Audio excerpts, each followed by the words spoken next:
মানবিক করিডোর নিয়ে কারোর সঙ্গে চুক্তি করেনি সরকার। মিয়ানমারে গৃহযুদ্ধ কাজে লাগিয়ে রোহিঙ্গা প্রত্যাবাসনের তাগিদ।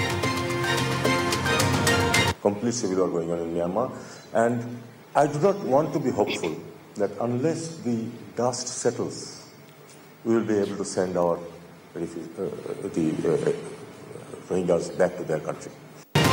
মঙ্গলবার সকালে দেশে ফিরছেন খালেদা জিয়া। দেওয়া হবে গণসংবর্ধনা। বিমানবন্দর থেকে গুলশান পর্যন্ত সড়কে থাকবেন নেতাকর্মীরা। সংস্কার নিয়ে বিএনপিকে প্রশ্নবিদ্ধ করার চেষ্টা উদ্দেশ্য প্রণোদিত মন্তব্য মির্জা ফখরুলের। মতামত চাপিয়ে দেওয়াকে সমর্থন করে না দল। আওয়ামী আমলে গণমাধ্যমের অবস্থা জানতে ফ্যাক্ট ফাইন্ডিং কমিটি জানালেন তথ্য উপদেষ্টা। গোয়েন্দা সংস্থার সমালোচনা ইফতেখার। দেশে পর্যাপ্ত কোরবানিযোগ্য পশু আছে, আমদানি প্রয়োজন নেই জানালেন উপদেষ্টা। গরু পাচার বন্ধে সীমান্তে নজরদারির নির্দেশ। ইসরায়েলের বেন গুরিয়ন বিমানবন্দরে হুথির ক্ষেপণাস্ত্র হামলা, ইরানকে দোষারোপ তেল আবিবের কঠিন জবাব দেওয়ার হুঁশিয়ারি। এবং পাকিস্তান ও আরব আমিরাত সিরিজের জন্য লিটনকে অধিনায়ক করে বাংলাদেশ দল ঘোষণা, জায়গা হয়নি মেহেদী মিরাজের।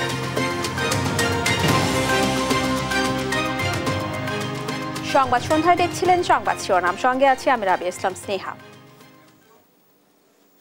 এবার বিস্তারিত। মানবিক করিডোর নিয়ে অংশীদারদের সঙ্গে কোনো চুক্তি হয়নি বলে সাফ জানিয়েছেন জাতীয় নিরাপত্তা উপদেষ্টা ডক্টর খলিলুর রহমান। বাংলাদেশ যখন চীন এবং যুক্তরাষ্ট্রের সঙ্গে সম্পর্ক জোরদার করছে, ঠিক তখন ভারত প্রোপাগান্ডায় নেমেছে বলে মন্তব্য করেন তিনি। এদিকে মিয়ানমারের অভ্যন্তরীণ সহিংসতাকে রোহিঙ্গা প্রত্যাবাসনের সুযোগ মনে করছেন পররাষ্ট্র উপদেষ্টা তৌহিদ হোসেন। জান্নাতুল মোহনার প্রতিবেদন। একদিকে আলোচনা চলছে রোহিঙ্গা প্রত্যাবাসন নিয়ে, অন্যদিকে প্রতিনিয়ত উড়ে এসে জুড়ে বসছে হাজারো রোহিঙ্গা। শনিবার পর্যন্ত কক্সবাজারে আরো ৫,০০০ রোহিঙ্গা অনুপ্রবেশ করেছে। এ নিয়ে নতুন করে অনুপ্রবেশ করা রোহিঙ্গার সংখ্যা দাঁড়িয়েছে ১,১৮,০০০। এমতাবস্থায় রবিবার সকালে বিউপি অডিটোরিয়ামে রোহিঙ্গা প্রত্যাবাসন সংক্রান্ত সেমিনারে প্রধান অতিথির বক্তব্যে পররাষ্ট্র উপদেষ্টা বলেন, প্রত্যাবাসনের জন্য মিয়ানমারে তাদের নিরাপত্তা ও অধিকার নিশ্চিত করতে হবে। মিয়ানমারের নিরাপত্তা ও অধিকার নিশ্চিত না হলে তারা ফেরত যাবে না। মিয়ানমারের অভ্যন্তরীণ সহিংসতাকে রোহিঙ্গা প্রত্যাবাসনের সুযোগও মনে করছেন পররাষ্ট্র উপদেষ্টা। আমাদের অবশ্যই রোহিঙ্গা প্রত্যাবাসনের রোডম্যাপ তৈরি করতে হবে। টোকেনিজম নয়, যা দুইবার চেষ্টার পরও তা ব্যর্থ। ওখানকার পরিস্থিতি হয়তো খুবই জটিল, কিন্তু এটাই সম্ভাবনা, যার মধ্য দিয়ে রোহিঙ্গাদের অধিকার পুনরুদ্ধার হবে এবং তারা তাদের দেশে ফিরে যেতে পারবে। অন্যদিকে মানবিক করিডোর নিয়ে কোনো চুক্তি হয়নি জানিয়ে প্রধান উপদেষ্টার রোহিঙ্গা বিষয়ক হাই রিপ্রেজেন্টেটিভ বলেন, বাংলাদেশ নিয়ে অন্য কোনো দেশের গুজবে কান দেয়া যাবে না। আমরা মানবিক করিডোর নিয়ে আলোচনা করিনি, এ নিয়ে চুক্তিও হয়নি। এখন পর্যন্ত তাদের সাথে কোনো বিষয়েই চুক্তি হয়নি। জাতিসংঘের মহাসচিব নির্দিষ্ট করে মানবিক চ্যানেল টার্মটি ব্যবহার করেছেন। যদি আমরা সত্যি আমেরিকার হয়ে প্রক্সি চালাই, তাহলে কে ক্ষতিগ্রস্ত হবে? চীন কেন কোনো কিছু বলছে না? এই বিভ্রান্তিকর তথ্য অন্য জায়গা থেকে কেন আসছে? বাংলায় প্রবাদ আছে, মায়ের চেয়ে মাসির দরদ বেশি। মায়ের চাইতে মাসির দরদ বেশি। বাংলাদেশ মিয়ানমারের সার্বভৌমত্বকে শ্রদ্ধা করে, দেশটিকে অস্থিতিশীল করার কোনো ইচ্ছা বাংলাদেশের নেই বলেও জানান ডক্টর খলিলুর রহমান। জান্নাতুল মোহনা, দেশ টিভি, ঢাকা।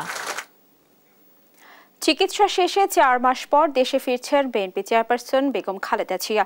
মঙ্গলবার সকাল 10:30টায় ঢাকায় হযরত শাহজালাল আন্তর্জাতিক বিমানবন্দরে পৌঁছাবেন তিনি। দলীয় প্রধানের দেশে ফেরা নিয়ে বিএনপি নেতাকর্মীদের মধ্যে উৎসবের আমেজ। বিমানবন্দর থেকে গুলশান পর্যন্ত সড়কে অবস্থান নিয়ে জাতীয় ও দলীয় পতাকা নিয়ে অভ্যর্থনা জানাবেন তারা। মোহাম্মদ সাকিবের রিপোর্ট। ৪ মাস পর আগামী ৬ মে লন্ডন থেকে দেশে ফিরবেন বিএনপি চেয়ারপারসন বেগম খালেদা জিয়া। কাতারের আমিরের দেয়া এয়ার অ্যাম্বুলেন্সে সোমবার লন্ডন থেকে রওনা হবেন। মঙ্গলবার ঢাকায় পৌঁছাবেন খালেদা জিয়া। দেশে ফেরার পথে বিএনপি চেয়ারপারসনের সঙ্গে সফরসঙ্গী হিসেবে থাকবেন তারেক রহমানের সহধর্মিণী চিকিৎসক জুবাইদা রহমান ও আরাফাত রহমান কোকুর স্ত্রী শর্মিলা রহমান সহ ৮ জন। খালেদা জিয়ার দেশে ফেরার দিন তাকে এক হাতে জাতীয় পতাকা, আরেক হাতে দলীয় পতাকা নিয়ে সড়কের দুই পাশে দাঁড়িয়ে অভ্যর্থনা জানাবেন নেতাকর্মীরা। বিমানবন্দর থেকে লা মেরিডিয়ান হোটেল পর্যন্ত অভ্যর্থনা জানাবেন মহানগর উত্তর বিএনপি ও লা মেরিডিয়ান হোটেল থেকে খিলক্ষেত পর্যন্ত থাকবেন ছাত্রদলের নেতাকর্মীরা। খিলক্ষেত থেকে হোটেল রেডিসন পর্যন্ত যুবদল, হোটেল রেডিসন থেকে আর্মি স্টেডিয়াম পর্যন্ত মহানগর দক্ষিণ বিএনপি, আর্মি স্টেডিয়াম থেকে বনানী কবরস্থান পর্যন্ত স্বেচ্ছাসেবক দল, বনানী কবরস্থান থেকে কাকলী মোড় পর্যন্ত কৃষক দলের নেতাকর্মীরা অভ্যর্থনা জানাবেন। কাকলী মোড় থেকে বনানী শেরাটন হোটেল পর্যন্ত শ্রমিক দল, বনানী শেরাটন হোটেল থেকে বনানী কাঁচাবাজার পর্যন্ত ওলামা দল, তাঁতি দল, জাসাস ও মৎস্যজীবী দলের নেতাকর্মীরা অভ্যর্থনা জানাবেন।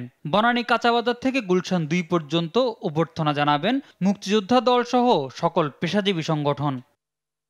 গুলশান 2 গোল চত্বর থেকে গুলশান এভিনিউ পর্যন্ত মহিলা দল ও বিএনপি জাতীয় নির্বাহী কমিটির নেতৃবৃন্দ অভ্যর্থনা জানাবেন। বিমানবন্দর ও চেয়ারপারসনের বাসভবনে প্রবেশ না করতে এবং যানজট এড়াতে চেয়ারপারসনের গাড়ির সঙ্গে মোটরসাইকেল ও না হাঁটার নির্দেশনাও দেওয়া হয়েছে। মোহাম্মদ সাকিব, দেশ টিভি, ঢাকা।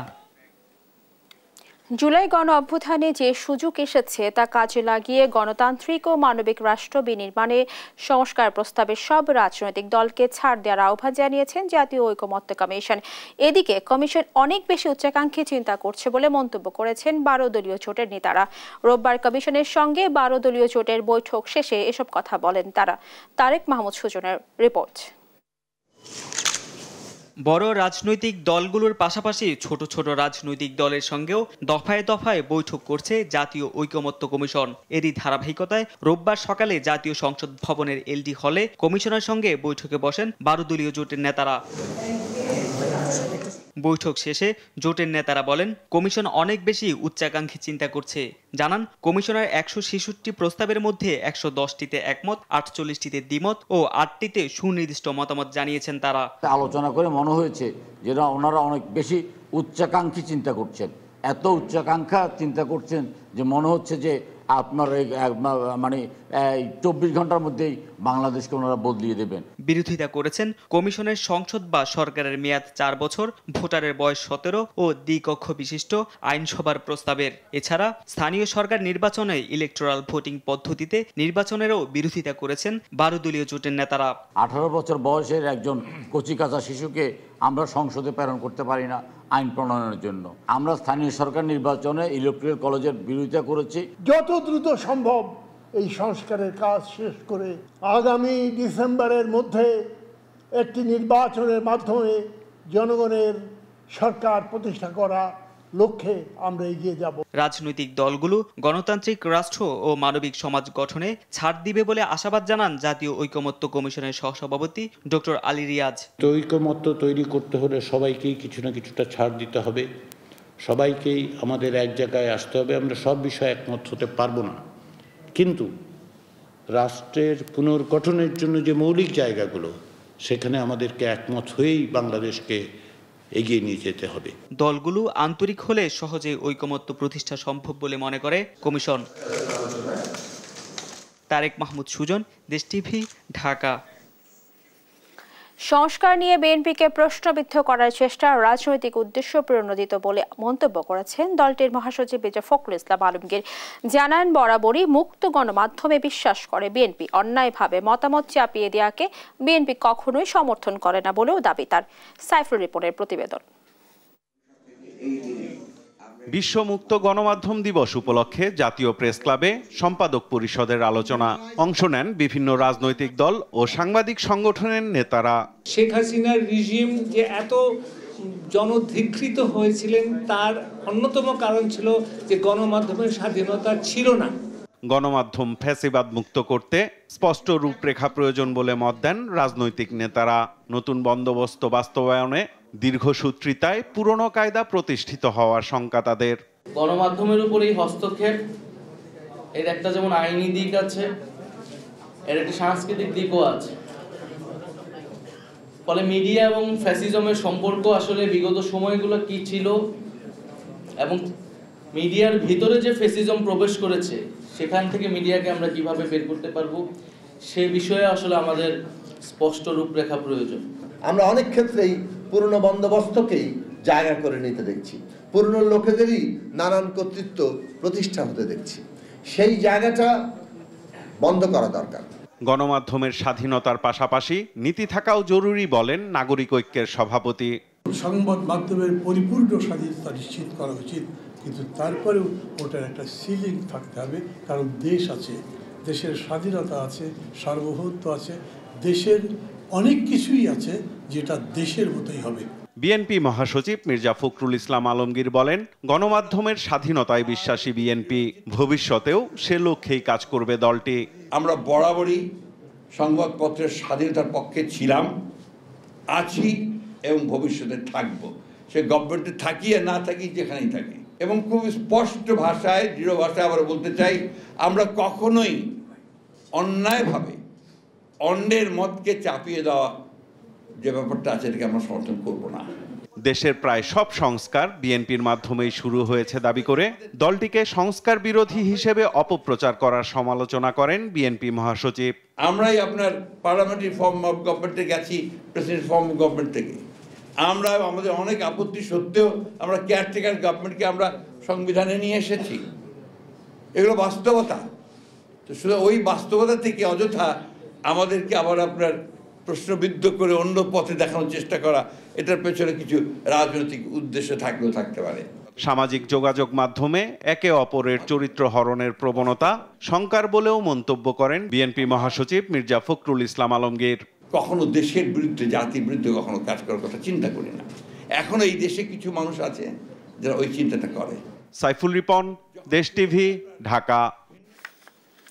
জাতীয় নির্বাচন কবে হতে পারে তা বিএনপির কাছে জানতে চেয়েছে জাপান ও রাশিয়া, বললেন দলটির স্থায়ী কমিটির সদস্য আমির খসরু মাহমুদ চৌধুরী।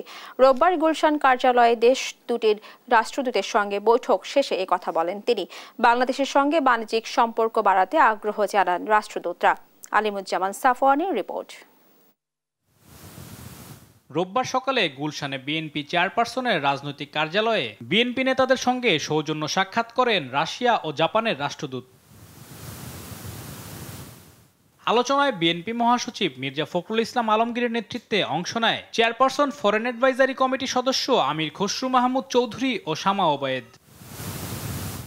বৈঠক শেষে আমির খসরু মাহমুদ চৌধুরী বলেন, বাংলাদেশের জাতীয় নির্বাচনের দিনক্ষণ সম্পর্কে জানতে চেয়েছেন রাষ্ট্রদূতরা। না, তারা জানতে চাচ্ছে নির্বাচন কবে, কত তাড়াতাড়ি হবে। সেটা তো আসলে সবগুলো বিষয় তো এখন একটি নির্বাচিত সরকারের যে সাথে সবাই তো কাজ করতে একটা কমফোর্ট আছে সকলের, তো সেটা সেজন্য তো সকালেই অপেক্ষা করছে, শুধু রাশিয়ান নয়, যাদের সাথে আমাদের বিভিন্ন ইস্যুগুলো আছে, আনরিজলভড আছে কিংবা ভবিষ্যতে হওয়ার সম্ভাবনা আছে, সেটা সরকারি লেভেলে, বেসরকারি লেভেলে, সব ক্ষেত্রে এগুলো একটা অপেক্ষায় আছে। খালেদা জিয়ার দেশে ফেরা ইতিবাচক হিসেবে দেখছে জাপান। তবে নতুন করে বিনিয়োগ ও ব্যবসা বাণিজ্যের পরিধি বাড়াতে রাজনৈতিক সরকারের বিকল্প নেই বলে মনে করছেন তিনি।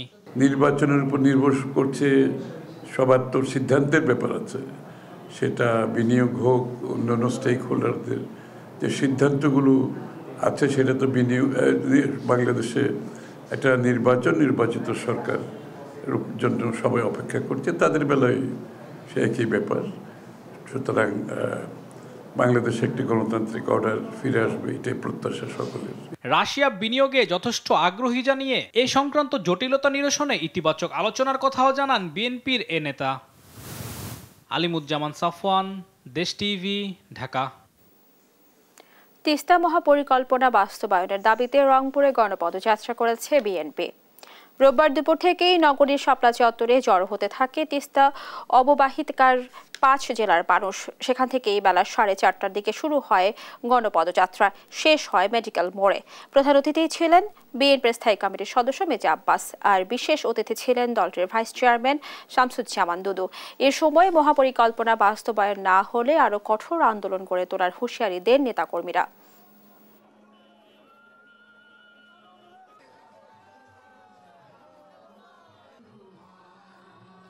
তিস্তায় পানি দিয়ে বাপ বাপ করে খেতে শিখে, এই জায়গায় কোনো আপোষ নাই আছে। আমার কথা হলো তিস্তা মহাপরিকল্পনা অনেক টালবানা হয়েছে, আমরা এবার টালবা হবার দিবেন না। এবার অবরোধ করি হইলো, হরতাল কোনো আন্দোলন করি হইলো আমরা তিস্তা মহাপ্রকল্প বাস্তবায়ন আমরা করে ছাড়বো ইনশাআল্লাহ, এটা আমাদের কমিটমেন্ট। আওয়ামী শাসনের 15 বছরে সাংবাদিকরা কেমন চাপে ছিল বা হাউসগুলো কি নীতিমালায় চলেছিল তা নিয়ে ফ্যাক্ট ফাইন্ডিং কমিটি করা হবে বলে জানালেন তথ্য সম্প্রচার উপদেষ্টা মাহফুজ আলম। বিশ্ব মুক্ত গণমাধ্যম দিবস উপলক্ষে এক আলোচনায় এই কথা বলেন তিনি।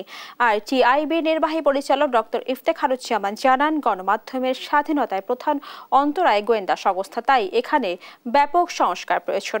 তাইফুর রহমান তুহিনের রিপোর্ট। বিশ্ব মুক্ত গণমাধ্যম দিবস উপলক্ষে রাজধানীর টিআইবি কার্যালয়ে এই বিশেষ আলোচনা সভা। কথা বলার সুযোগ তৈরি হয়েছে। এতে অংশ নিয়ে গণমাধ্যমের স্বাধীনতা ফিরিয়ে আনতে বেশ কিছু সুপারিশ তুলে ধরেন গণমাধ্যম সংস্কার কমিশনের প্রধান কামাল আহমেদ। ব্যক্তি বা গোষ্ঠীর প্রভাব এখনো আছে, হস্তক্ষেপ এখনো চলছে, সেগুলোকে বন্ধ করার জন্য আমাদেরকেও প্রতিরোধ করে তুলতে হবে, সরকারকেও ব্যবস্থা নিতে হবে। স্বাধীন সাংবাদিকতার অন্যতম অন্তরায় দেশের গোয়েন্দা সংস্থাগুলো বলে জানান টিআইবির নির্বাহী পরিচালক ডক্টর ইফতেখারুজ্জামান। তাই এখানেও সংস্কার দরকার বলে মনে করেন তিনি।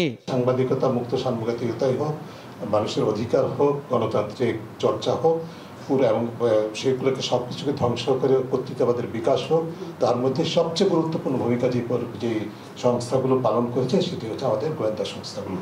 বর্তমান সরকার গণমাধ্যমে কোনো হস্তক্ষেপ করছে না বলে জানান তথ্য ও সম্প্রচার উপদেষ্টা মাহফুজ আলম। রাষ্ট্রের টাকা জাস্ট হচ্ছে যে এই যে বিজ্ঞাপনের নামে বিভিন্ন নেতা মন্ত্রীদের হচ্ছে যে বা এমপিদের হচ্ছে যে বিভিন্ন পত্রিকা চালু করছে।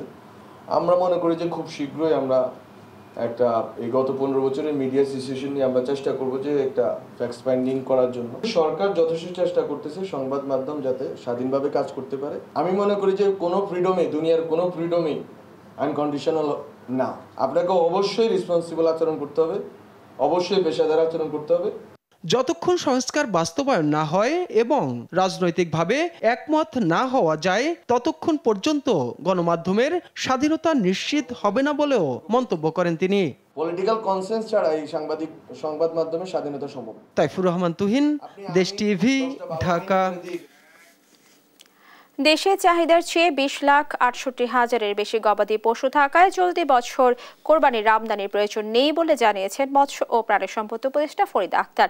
রোববার সচিবালয়ের সংবাদ সম্মেলনে তিনি জানান, গবাদি পশুর পাচার বন্ধে সীমান্তে কঠোর নজরদারির নির্দেশ দেওয়া হয়েছে। তৌফিক মাহমুদ মুন্নার রিপোর্ট, জানাচ্ছেন নাফিয়া ফারজানা।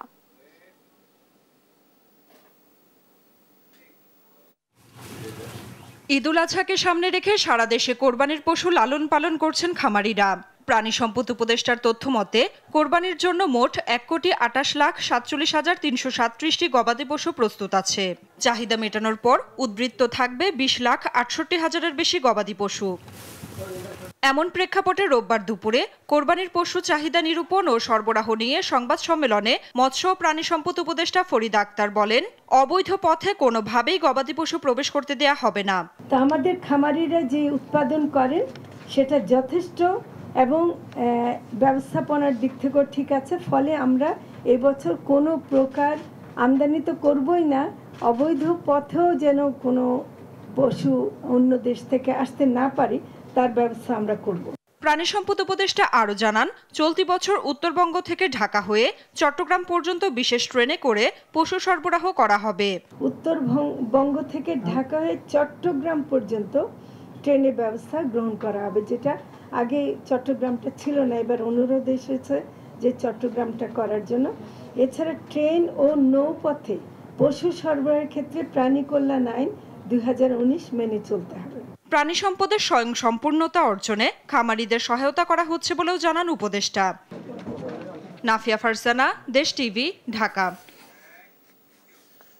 প্রায় 2.5 মাস পর বন্ধ থাকার পর খুলনা প্রকৌশল ও প্রযুক্তি বিশ্ববিদ্যালয়ে ক্লাস শুরুর কথা থাকলেও ক্লাসে না ফেরার সিদ্ধান্তে অনড় রয়েছে শিক্ষক সমিতি।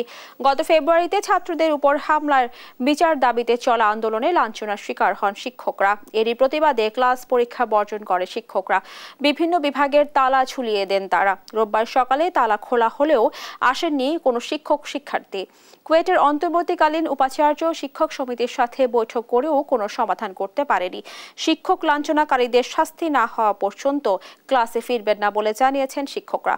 সোমবার বেলা 11টায় এ নিয়ে বিশেষ সাধারণ সভা ডেকেছে শিক্ষক সমিতি। গত ঘটনাগুলোর প্রেক্ষাপটে বিশৃঙ্খলা সৃষ্টিকারী এবং শিক্ষক লাঞ্ছনার সাথে জড়িত সবার বিচার দাবিতে শিক্ষকবৃন্দের একাডেমিক কার্যক্রম থেকে বিরত থাকার ঘোষণা দেওয়া হয়েছিল। আমরা শিক্ষক সমিতির আগামীকাল সাধারণ সভা আহ্বান করব, সেখানে শিক্ষকবৃন্দ আলোচনা করে পরবর্তী সিদ্ধান্ত জানাবে আর কি।